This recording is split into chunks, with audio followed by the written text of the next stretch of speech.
Tolong bujuk saya supaya sholat. Puasa saya lakukan, semua saya lakukan kecuali sholat.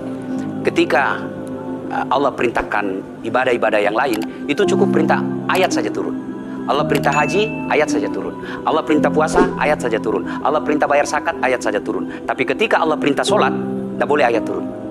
Nabi dijemput oleh dua malaikat, kemudian diajak naik, ketemu dengan Allah untuk menerima perintah ini. Kenapa? Karena perintah ini sangat penting. Inilah puncak penghambaan kepada Allah. Jadi puncak penghambaan, kalau saya meraku hamba, sholat. Yang paling mulia dalam tubuh kita, kepala. Adik-adik bercanda dipukul pantatmu masih senyum. Dorong dadamu masih senyum. Tapi jangan bercanda pukul kepalamu. Tak, kau pukul kepala saya pasti saya marah. Kenapa? Harga diri di sini. Tapi ketika kita sholat, anggota tubuh yang paling mulia, kepala, rendahkan seperti kaki. Karena kalau ketika saya mau sholat, saya melihat banyak koruptor sholat. Ya, Saya melihat banyak orang sholat yang kalau saya ajak ngomong main HP, nggak punya adab. yang paling enak memang sholat tidak korupsi. Yang paling nyaman memang, paling ideal sholat jujur. Tapi wala talbisul haqqa bil batil, kata Allah. Allah tidak mencampurkan antara hak dan batil. Sholatmu beda, puasamu beda, maksiatmu beda.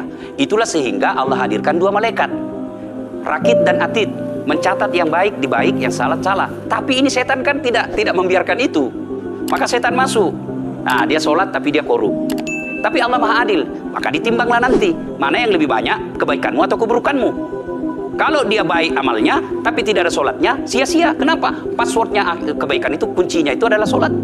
Ustadz, ketika naik haji, naik pesawat, pesawat itu mungkin dibikin orang yang nggak sholat. Iya, betul. Terus gimana dong? Nah, kursi itu mungkin dibikin orang yang nggak sholat. Iya, betul. Terus? Nah, bagi orang yang tidak sholat itu, Allah nanti perlihatkan amalnya. Yang ciptakan listrik ini luar biasa amalnya. Iya. Saya bisa dakwah karena ada mic. Mana passwordnya?